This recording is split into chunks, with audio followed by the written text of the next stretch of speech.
Oke, baik. Hari ini kita coba lanjutkan apa yang sudah kita bahas di minggu yang lalu ya. Jadi terakhir kita sudah coba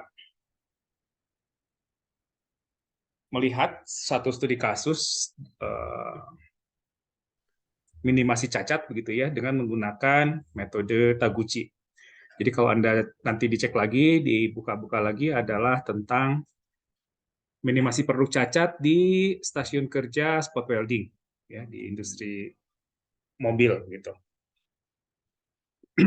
Nah, hari ini coba kita lihat teorinya. Jadi kalau yang di Six Sigma kita belajar teori dulu, baru kemudian kita lihat studi kasusnya. Nah, untuk kasus hari ini yang metode Taguchi, kita coba balik begitu. Jadi dari metode dari studi kasus dulu, kemudian kita lihat bagaimana teorinya dikembangkan gitu ya. Nah, ini adalah Genichi Taguchi. Beliau yang menemukan metode Taguchi ini. Ada satu quote yang menarik dari Taguchi, kata dia bahwa cost is more important than quality, but quality is the best way to reduce cost. Jadi biaya itu jauh lebih penting daripada kualitas, tetapi pada kenyataannya kalau di manufaktur, kualitas adalah cara terbaik untuk mereduksi cost. Jadi antara cost dan kualitas itu sebetulnya bukan satu pilihan gitu ya, tapi satu dengan yang lainnya itu akan saling menguatkan. Jadi kalau kita menginginkan satu produk yang berkualitas, maka produk yang berkualitas itu pada dasarnya akan mereduksi cost. Kenapa? Karena dengan seperti yang kita lihat di contoh kasus di pabrik mobil kemarin, dengan cacat ding yang mengecil, dengan cacat ding yang jumlahnya lebih sedikit, maka biaya proses untuk apa namanya penyelepan begitu ya menjadi lebih pendek waktunya sehingga jumlah batu slabnya menjadi lebih sedikit, waktu kerjanya juga menjadi lebih pendek. Kalau cacat dingnya sedikit. Cacat ding kita peroleh dengan cara memperbaiki proses yang kemarin sudah kita bahas. Jadi sekali lagi antara cost dengan kualitas itu sebetulnya harusnya beriringan, bukan menjadi eh, satu pilihan gitu ya, tapi harus beriringan. Cukup jelas ya? Jelas, Pak. Oke, baik. Nah, kita akan lihat, coba kita lihat lebih jauh tentang metode Taguchi ini. Kenapa metode Taguchi ini begitu pesat perkembangannya, terutama di dunia manufaktur, gitu ya. Karena kalau kita perhatikan, seperti yang kita lihat contoh yang di pabrik mobil kemarin, metode Taguchi itu relatif membutuhkan metode statistik yang kita sudah pelajari dan lebih simpel, gitu ya.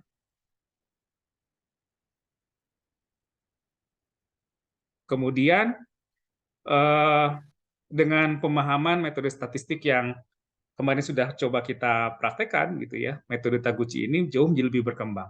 Ya. Areanya ada di wilayah yang kita pelajari, wilayah engineering, gitu ya, juga ada juga di wilayah-wilayah yang lain. Tapi kita coba fokus aja di wilayah engineering. Nah, metode Taguchi ini disebut juga sebagai metode eh, perancangan yang robust, gitu ya. Ya robust itu kokoh artinya. Ya. Coba kita lihat lebih jauh lagi. Ya. Nah, kalau kita perhatikan gitu ya, dalam dalam satu industri manufaktur, proses-proses optimisasi itu biasanya ditujukan yang pertama untuk minimasi cost, yang kedua untuk maksimasi throughput gitu ya, dan yang ketiga untuk meningkatkan efisiensi. Ya, jadi tiga itu saja sebetulnya yang selalu kita otak-atik di industri manufaktur, di proses manufaktur. Yang pertama adalah minimasi cost, yang kedua maksimasi throughput, dan yang ketiga begitu ya adalah meningkatkan efisiensi. Ya, seperti yang sudah kita bahas di mata kuliah sistem produksi, kalau kenapa kita tidak untuk meningkatkan profit tidak berusaha menaikkan harga jual. Karena kalau kita lihat, mana yang lebih mudah, menaikkan harga jual atau meminimasi cost menurut Anda? Mana yang lebih mudah, naikin harga jual atau minimasi cost? Naikin harga jual, Pak. Ah, gini, kalau harga jual itu kan menyangkut konsumen ya, menyangkut pihak eksternal. Kita agak susah mempengaruhi pihak eksternal gitu ya. Tapi kalau menurunkan cost itu menyangkut faktor internal. Kalau faktor internal berarti faktor internal perusahaan maksudnya ya. Faktor internal perusahaan berarti perusahaan punya akses untuk mengelola sumber daya sedemikian rupa sehingga cost-nya minimum. Tapi kalau menaikkan harga jual, jangan lupa kita ini bukan satu-satunya perusahaan yang memproduksi barang yang kita jual, tapi juga kita punya kompetitor. Jadi kalau kita menaikkan harga jual, kita harus siap menerima konsekuensi dari kompetitor kita yang mungkin harganya lebih murah, dan kita juga harus siap punya konsekuensi konsumen akan pindah dari produk yang semula membeli barang kita menjadi membeli barang kompetitor kita. Jadi sebetulnya secara teoritis jauh lebih mudah meminimasi cost, mereduksi cost daripada kita menaikkan harga jual. Oleh karena itu dalam teori-teori optimisasi gitu ya, dalam riset operasi yang sudah kita pelajari, hampir kebanyakan fungsi tujuannya adalah minimasi cost. Paham ya? Paham, Pak. Nah, begitu pula dengan kita ingin meminimasi jumlah produk cacat. Meminimasi jumlah produk cacat itu pada ujungnya adalah kita ingin meminimasi cost kan sebetulnya. Nah, minimasi cost melalui penurunan produk cacat. Karena kalau produk cacatnya banyak, seperti yang sudah kita pelajari kemarin, di studi kasus kemarin, kalau produk cacatnya tinggi, maka biaya reprosesnya tinggi, maka biaya untuk penggunaan penggunaan batu gerindanya menjadi lebih banyak, waktu prosesnya menjadi lebih panjang gitu ya, kalau terjadi cacat yang tinggi. Nah, kira-kira seperti itu. Baik, kita teruskan. Ya, ini sebetulnya sudah kita lewati semua nih. Sekarang Anda tinggal coba apple to apple kan dengan studi kasus yang sudah kita bahas kemarin. Ya. Nah, kalau begitu apa yang kita pelajari di metode Taguchi ini?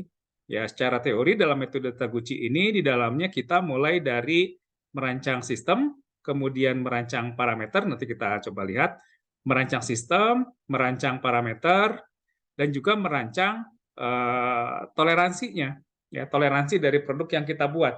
Ya. Untuk apa? Untuk mendapatkan produk yang sesuai dengan spesifikasi yang kita sebut sebagai produk yang berkualitas tadi. Sambil contoh, waktu Anda cek lagi nanti di rekaman yang di pabrik mobil gitu ya. Dari spot welding diperoleh diperoleh data bahwa hampir di setiap pengelasan itu terjadi cacat ding. Ya. Ditandai dengan apa? Ditandai dengan lompatan bunga api yang semuanya masuk ke level 5 gitu ya, masuk ke level 5. Nah, level 5 itu loncatan bunga api yang lebih dari yang ada pada level 5, jadi lompatan bunga apinya di atas 5 meter, itu menunjukkan bahwa proses pengelasannya itu tidak rata, ya, sehingga harus diratakan dengan proses grinding, ya, dengan proses grinding. Nah, dari situ kita ingin coba menurunkan produk cacat ini, untuk menurunkan jumlah cacat ini. Kita rancang sistemnya, kita observasi faktor-faktor apa yang berpengaruh terhadap pengelasan yang lompatan bunga apinya tinggi ini. Dapat tuh faktornya A, B, C. Kemudian kalau begitu apa yang harus kita lakukan? Kita coba atur faktor-faktor itu harusnya ada pada di besaran atau di kisaran angka berapa. Nah, di sini kita sudah coba merancangkan sistemnya, kita sudah coba merancangkan parameternya. Ya. Kemudian tadi idealnya sih lompatan bunga api di level 0, berarti di bawah hampir tidak ada lompatan bunga api, kecil banget lompatan bunga apinya di bawah 0,5 meter. Tapi kan itu membutuhkan proses yang sangat bagus, proses yang sangat maksimum gitu ya. Sehingga ada toleransi, bolehlah sampai level 3. Nah, itu berarti kita sudah mendesain toleransi.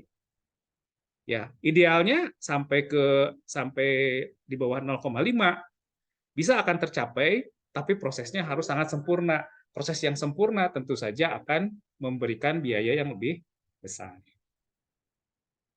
Paham maksudnya ya? Jadi kita coba merancangkan sistemnya, sistem desain, kita coba rancangkan parameternya, faktor-faktor apa saja yang perlu kita atur, dan juga ada di kisaran toleransi berapa. Karena kalau harus selalu memenuhi target itu akan membutuhkan biaya, membutuhkan proses yang sempurna.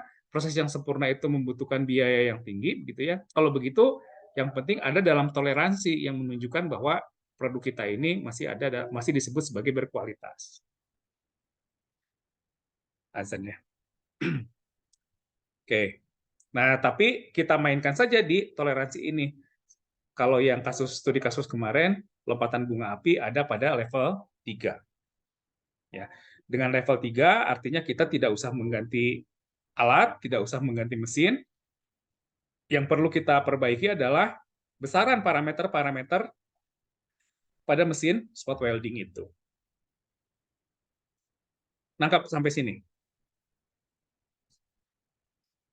Bisa ya? Bisa? Suara saya Ya, masih Pak. kedengaran? Bisa ya? Oke.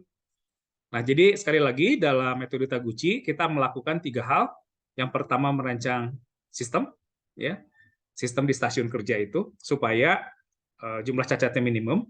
Yang kedua kita merancang parameternya, jadi faktor-faktor apa saja yang berpengaruh pada stasiun kerja itu. Kemudian kita rancangkan parameternya ada pada besaran berapa. Nah, untuk merancang parameter ini tentu kita harus lihat literatur, kita harus lihat harus lihat kapabilitas dari mesin, kita diskusi dengan operator, dengan supervisor tentang habit dari mesin itu, gitu ya. Kemudian kita juga merancangkan toleransinya. Produk kita ini dikatakan masih dalam batas toleransi, masih disebut berkualitas pada toleransi berapa, ya. Saya ambil contoh misalnya kalau di mesin bubut yang kita praktikum ya, di mesin bubut itu kan kita mencoba membuat diameter tertentu. Ya, taruhlah diameternya misalnya 10 mm. Plus minusnya berapa? Misalnya plus minus 0,5. Berarti silinder kita masih dikatakan berkualitas kalau ada di 10 minus 0,5 mm dan 10 plus 0,5 mm. Jadi di kisaran 9,5 sampai 10,5 itu masih dikatakan masih dalam spesifikasi atau masih dikatakan berkualitas. Oleh karena itu, kalau kita misalnya harus strict pada 10 mm, artinya pahatnya harus selalu dalam kondisi ready, begitu ya, kondisi prima, putaran mesinnya juga begitu, gitu ya, materialnya juga sama. Tapi kalau masih dalam batas toleransi 9,5 sampai 10,5, artinya pahat tidak harus selalu kita asah, gitu ya, asal produknya itu masih di kisaran 9,5 sampai 10,5. Nah, itu yang dimaksud dengan desain toleransi gitu. Oke, kira-kira begitu yang dibahas dalam metode Taguchi. Jadi ada 3, sekali lagi ada sistem desain, ada parameter desain, dan ada toleransi desain. Ya. Selalu coba nanti Anda bandingkan dengan studi kasus yang sudah kita bahas. Ya. Nah, dalam textbook disebutkan bahwa pendekatan Taguchi ini mudah untuk diadopsi dan mudah untuk diterapkan. Kenapa? Karena tidak membutuhkan pemahaman statistik yang terlalu complicated, gitu ya. Karena memang kalau kita lihat di dunia praktek, keputusan itu harus diambil dengan cepat, walaupun tidak optimum. Yang penting ada proses perbaikan, gitu ya. Toh proses perbaikan itu terus kita lakukan setiap hari. Ya, jadi yang penting keputusan kita ambil dengan cepat. Kemudian besok juga kan kita akan perbaiki lagi, lusa juga kita perbaiki lagi, minggu depan juga perbaiki, dan seterusnya, gitu ya. Jadi tidak usah ada pada titik optimum itu tidak harus selalu berada pada keputusan pertama, tapi setiap hari kita akan coba perbaiki.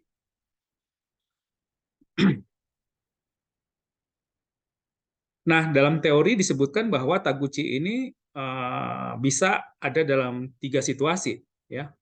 Misalnya suatu produk itu bisa dikatakan bagus, bisa larger than better, Jadi lebih besar, lebih bagus untuk mengenai toleransi ini ya. Misalnya untuk di kasus-kasus di pertanian misalnya. 1 hektar itu bisa menghasilkan, ambil contoh begitu ya, bisa menghasilkan padi misalnya 2 ton, minimum 2 ton. Tapi lebih dari 2 ton itu lebih bagus. Nah, itu yang dikatakan sebagai larger the better. Jadi titik poinnya adalah 2 ton, tapi kalau lebih besar juga lebih bagus. Atau smaller the better. Misalnya di industri otomotif begitu ya, semakin kecil kadar CO2 yang dihasilkan itu semakin bagus. Jadi kita tentukan berapa batas ambangnya, kemudian kalau bisa lebih kecil itu lebih bagus. Nah, kalau on target ini biasanya yang kita pelajari di manufaktur ya. On target itu tadi saya katakan dalam proses pembubutan misalnya diameternya itu adalah 8, kita punya toleransi plus minus 0,5. Berarti di kisaran 9,5 sampai 10,5 itu dikatakan masih berkualitas. Ya. Jadi itu situasi-situasi yang ada dalam metode Taguchi ini.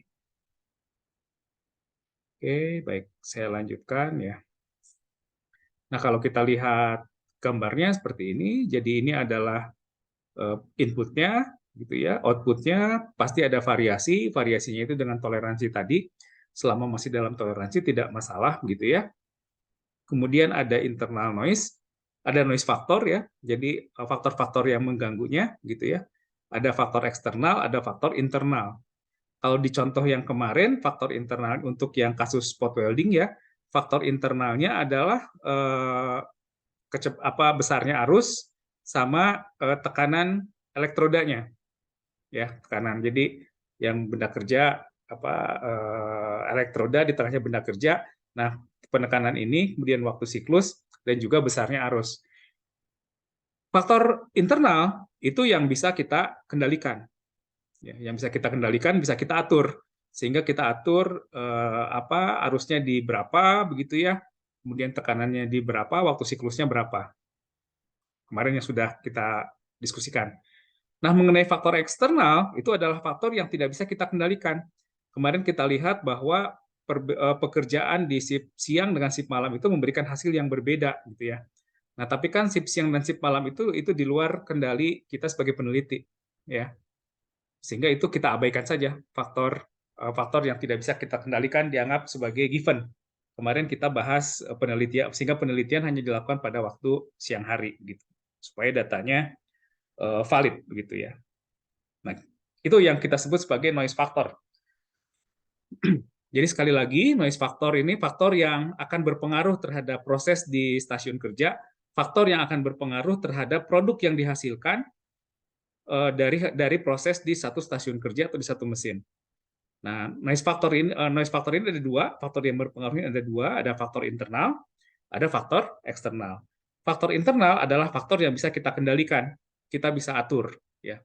Sementara faktor eksternal itu faktor yang tidak bisa kita kendalikan. Ya, faktor eksternal kita anggap given saja, begitu ya, karena kita tidak bisa mengendalikan faktor itu. Paham ya? Sampai sini. Oke.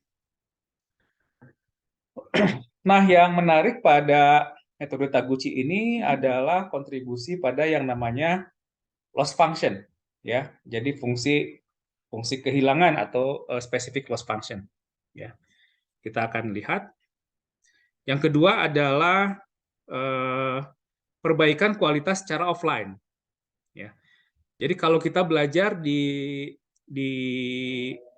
quality control, di statistical quality control atau di pengendalian kualitas, itu kita datang ke mesin yang sedang berjalan, kemudian kita inspeksi.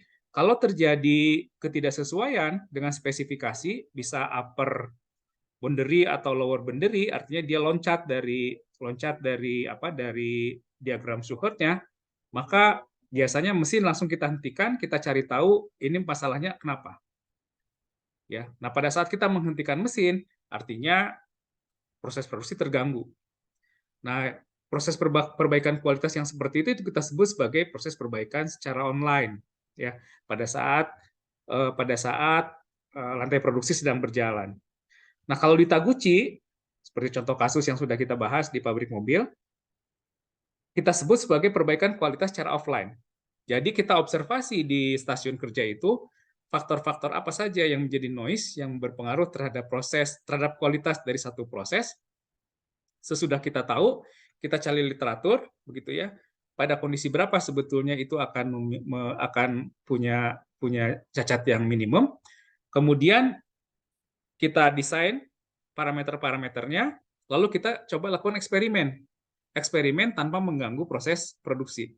Sesudah kita dapatkan hasil, yang kemarin itu arusnya berapa, kemudian tekanan elektrodinamikanya berapa, waktu siklusnya berapa, sudah kita ketahui, dan kita yakin itu menurunkan jumlah cacat ding, baru kita pindahkan ke lantai produksi. Ya, itu yang kita sebut sebagai perbaikan kualitas secara offline. Jadi perbaikan kualitas dilakukan di luar stasiun kerja yang sedang bekerja, yang sedang berjalan, begitu. Jelas ya perbedaan antara offline quality control dengan online quality control. Kalau metode Taguchi kita kelompokkan dalam offline quality control. Seperti itu. Kemudian kontribusi yang ketiga dari metode Taguchi adalah ada yang kita sebut sebagai Taguchi Rule for Manufacturing, ya, yang tadi sebetulnya sudah kita bahas sedikit. Ini yang loss function ya. Untuk yang TA-nya loss function nanti kita harus perdalam di sini. Jadi kalau kita lihat idealnya itu produk ada on target ini pada sentuhan kurva ini ya. Kalau dia tidak on target, maka sebetulnya nanti konsumen akan baik konsumen ataupun kita sendiri begitu ya sebagai pemanufakturnya akan mengalami kerugian karena tadi produknya cacat. Tapi kalau masih bisa dalam satu toleransi, di toleransi persinggungan ini, garis ini misalnya ya, garis yang lengkung, dua lengkung ini, kalau itu dianggap sebagai toleransinya, ya tidak masalah, tidak terjadi loss function. Tidak terjadi kerugian, baik dari kita pemanufaktur maupun dari aspek konsumen. Ya. Kita mainkan di wilayah yang ada di toleransi tersebut. Oke. Nah, rumusnya seperti ini. Nanti untuk yang tugas akhirnya ini kita harus perdalam nih tentang Taguchi loss function. Ya. Oke, baik. Saya lewat dulu ya.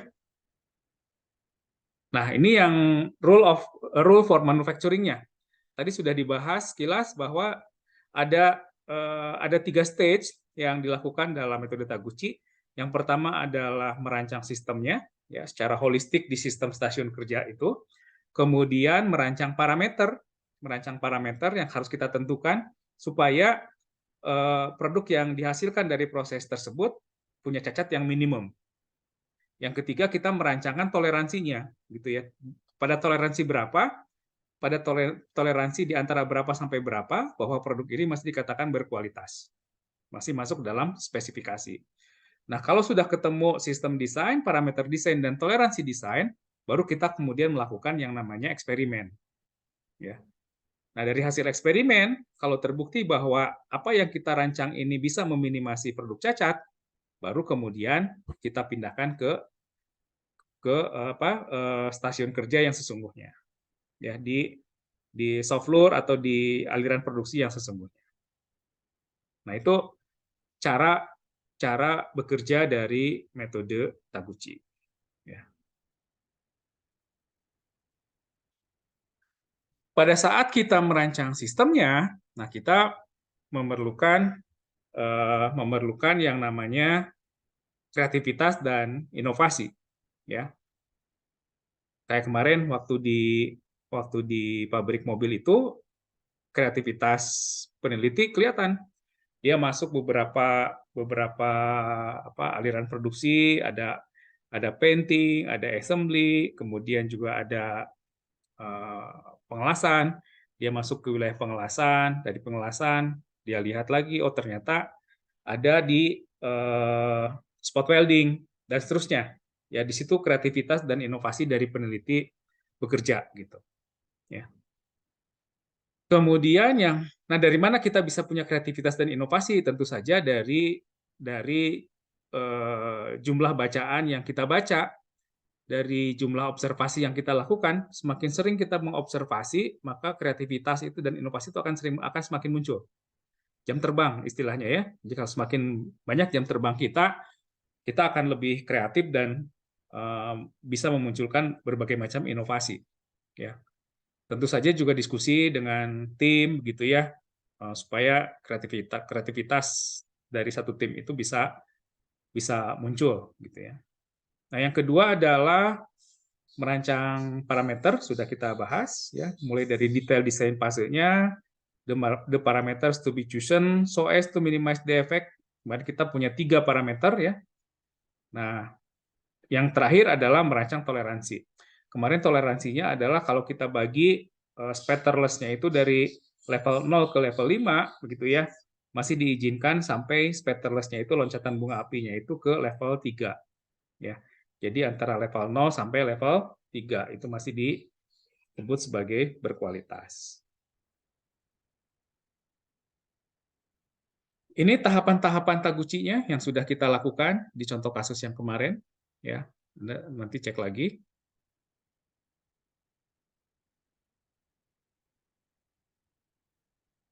Dari mulai tahap identifikasi, ada 4 identifikasi yang kita lakukan, kemudian kita membuat matriks ortogonalnya, ya, kemudian kita melakukan eksperimen, ya, kemudian sampai terakhir adalah melakukan eksperimen verifikasinya. Ya.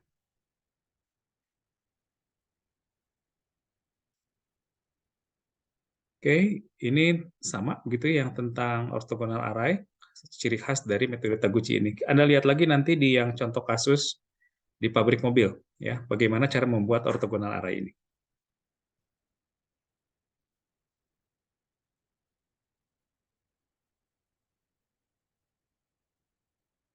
Analisisnya kemarin kita gunakan analisis of variance ya, ANOVA, simple, bisa menggunakan software yang ada di kampus kita gitu, ya.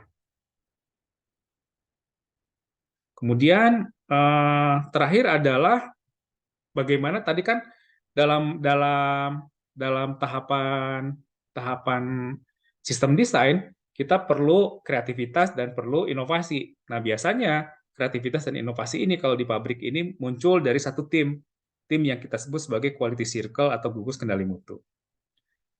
Yang sudah bekerja pasti paham lah ya bahwa di pabrik itu di tempat kerja kita pagi kita briefing, sore kita briefing kan ya tentang pekerjaan, pagi-pagi tentang rencana kerja hari ini, sore kita evaluasi apakah pekerjaan kita on target, under atau above gitu ya. Kalau under target kita suka langsung diskusi di situ ya. Kenapa target tidak terpenuhi? Nah, ini muncul nanti problem-problemnya apa, kemudian kita coba perbaiki. Nah, ini ada dalam quality circle ya, di gugus kendali untuk itu mungkin materinya yang tentang metode Taguchi. Nanti silakan Anda baca lagi. Kalau ada yang belum jelas, bisa nanti kita diskusikan. Ya. Baik, sementara itu dulu ya. Kita masuk ke sesi diskusi.